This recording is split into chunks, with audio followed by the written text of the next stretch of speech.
सबसे पहले मैं महंत नवल किशोर जी आप ही से शुरुआत कर रही हूं। ये टीजर हम सब ने देखा है। इस टीजर को लेकर एक अलग तरीके की बहस छिड़ी हुई है। सबसे पहले आप बताइए कि इस टीजर में कौन सी ऐसी बातें हैं जो एक धर्म को या एक वर्ग को आहत कर रही हैं, ठेस पहुंचा रही हैं उनकी धार्मिक भावनाओं को।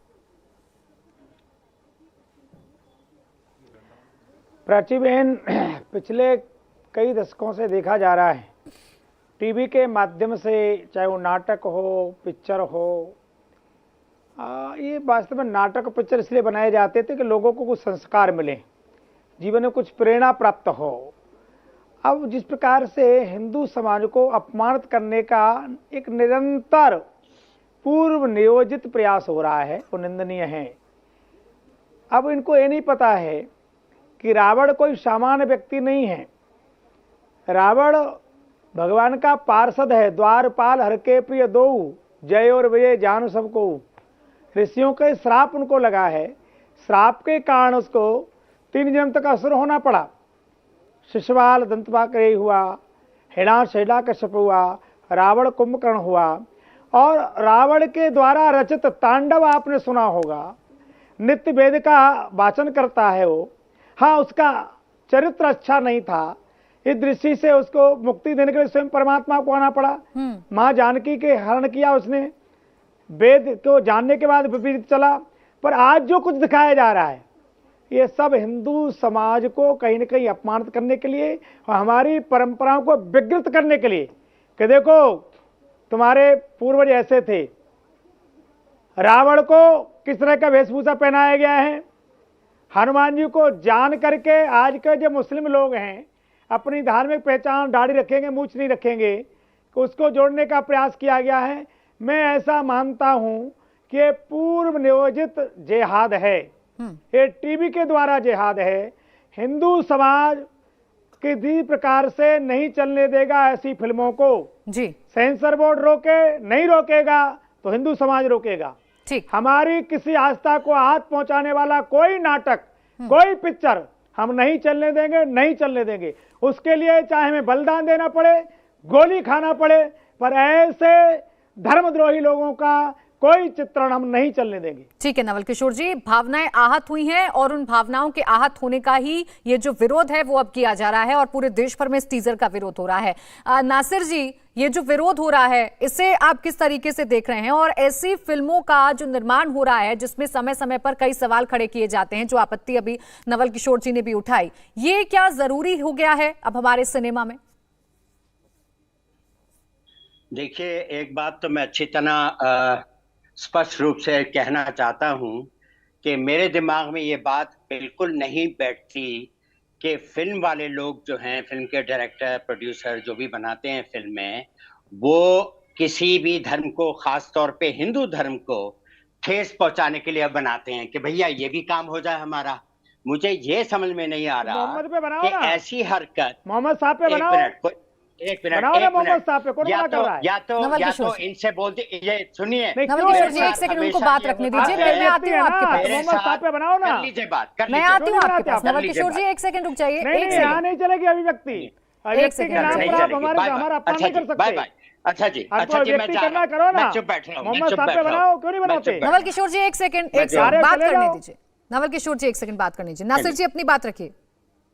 नासिर जी बात रखिए सर, बताइए। नहीं करने देंगे बात। उनकी आपत्ति थी, उन्होंने बीच में टोका। नवल किशोर जी एक सेकंड रुक जाइए बस। आप औरों के पास जाइए, मैं नहीं बात करना चाहता। मानवी तनेजा के पास जाइए, राकेश बेदी साहब बहुत ही जाने माने लोग हैं, मेरी तो बात करने नहीं देते। जब भी मैं चैनल पे आता हूँ या तो एंकर मुझको अड़ंगी देता है, नहीं तो कोई और आपका मेहमान। ये कर लीजिए, नहीं करने देंगे नहीं। नासिर जी, आप तो चर्चा में बैठते हैं, आपको पता है कि जब आप कोई बात कहते हैं और दूसरे को आपत्ति होती है तो वो बीच में इंटरवीन करता है, लेकिन आप इसे इस तरीके से ले लेंगे, आप इसे इस तरीके से ले लेंगे सर, ये गलत है। मुझसे बात कर रही है, उनसे बात कर रही है। एक सेकंड नवल किशोर जी एक सेकंड रुक जाइए, एक सेकंड रुक जाइए महंत जी, एक सेकंड।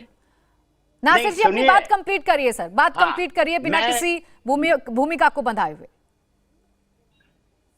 ऐसा है जी कि मैंने भाई साहब को आज तक यहाँ पे देखा नहीं है, लेकिन अच्छा है, इन्होंने जो बात करनी थी उन्होंने कर दी। अब इनकी आंखों में बड़ा गुस्सा दिखाई दे रहा है कि मैंने शुरू भी नहीं किया और ये मेरे सर पे जूतियां मारने लगे, तो फिर फायदा क्या? आप इन्हीं को बात करने दीजिए। आप लोग खुश रहिए, नाचिए गाइए और मारिए लोगों को। मैं एक बात बस कहूंगा कि ये बात मुझको गलत लगती है।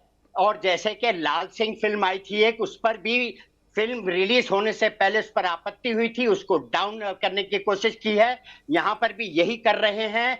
अगर रावण को दाढ़ी के साथ दिखाया है तो ऐसी ऐसी क्या मुसीबत आ गई? कोई नहीं जानता रावण कैसा था, दुष्ट आदमी था, सीता जी का अपहरण किया था उसने, बहुत ही मतलब ये कि बुरा आदमी था। मैं गाली नहीं देना चाहता उसको। मोहम्मद साहब को दिखाओ, कौन मना कर रहा है? आपको क्या ये देखिए, आप नहीं, आप नासिर इनका जी। बाइक क्यों नहीं बंद करती? नहीं, नासिर जी। राम जी को आप दाढ़ी लगा के नासिर जी, ये मैं तय करूंगी कि कौन बोलेगा और कौन नहीं बोलेगा। ये आप तय नहीं करेंगे सर कि बीच में कौन बोलेगा और कौन नहीं बोलेगा। पहली बात तो जो आप बातें कह रहे हैं सर, उस पर मैं आपसे सवाल करना चाहती हूँ। मैं आपसे सवाल करना चाहती हूँ नासिर जी, आप मेरे सवालों का जवाब तो देंगे ना? सवालों का जवाब देने के लिए तो बैठे हैं। मुझको 10 अरे सर, आराम से नासिर जी, आराम से आपसे सवाल किया गया है, बहुत आराम से सवाल किया गया है, उसी आराम से आप जवाब दीजिए। ये कोई तरीका तो नहीं होता है। आपने अपनी बात कह दी और आप ही की बात सही है, ये तो नहीं हो सकता ना। इन्हीं से बात कीजिए। मैं आप ही से बात कर रही हूँ, मुझे लगता है नासिर आप ही का नाम है। मैं लगातार आपसे बात कर रही हूँ। मैं आपसे बात ही नहीं कर रहा। ठीक है, मैं आगे चलती हूँ सर। ठीक है, मत करिए नासिर। हिम्मत नहीं है किसी को रोक दें? आपको हिम्मत नहीं है? नासिर जी, आप यहाँ पर मेरी हिम्मत का गुणगान करना बंद कर दीजिए। मैं आपको बता रही हूँ सर, मेरी हिम्मत का गुणगान करना बंद कर दीजिए। आपसे सवाल पूछा गया था, उस सवाल का जवाब आप दीजिए, उस सवाल का आप जवाब दीजिए।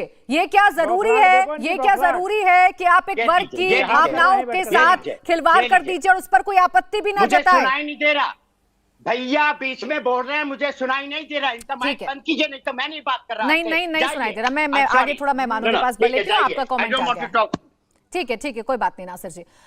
राकेश बेदी जी, मैं आपके पास आऊंगी। सर, आपने भी कई सारे कैरेक्टर्स को निभाया है। जिस तरीके का विवाद बीते कई दिनों में खड़ा हुआ है, राकेश बेदी जी, अगर आप तक मेरी आवाज पहुंच रही है, ये जी आ रही है, मैं किस तरीके से देख रहे हैं और ये क्या है, इसे किस तरीके से समझा जाए? देखिए, मैं ये समझता हूं कि सबसे पहली बात तो ये है कि हमने जब से हम पैदा हुए हैं, मतलब जब जो भी हिंदू, जो भी शख्स, जो भी हिंदू की बात नहीं कर रहा, जो भी आदमी इंडिया में पैदा हुआ है, वो बचपन से कुछ तस्वीरें देखता आ रहा है। उसने रावण की तस्वीरें देखी हैं, उसने हनुमान की तस्वीरें देखी हैं, उसने शिव भगवान की तस्वीरें देखी हैं। तो एक तस्वर, एक इमेज मन में सबके रहता है कि भाई अगर हनुमान ऐसा होगा। अभी हम रामलीला देखने जाते हैं तो अगर हनुमान के मुंह पे वो जो उनका जो मुंह का होता है, वानर का जो शेप होता है यहाँ बना होता है, अगर वो नहीं होगा तो हम उसको हनुमान नहीं मानेंगे। हम नहीं मानेंगे उसको हनुमान, क्योंकि वो उनका एक फेस का उनका कैरेक्टर है, एक उनकी इमेज है वो। इसी तरह से रावण की एक इमेज है कि उसकी बड़ी मूंछें है उसकी। तो ये हमने, किसी ने हनुमान जी को देखा नहीं, किसी ने रावण को देखा नहीं, लेकिन हम इन इमेजेस के साथ पैदा हुए, बड़े हुए और हमारे दिमाग में वो घर कर गई हैं।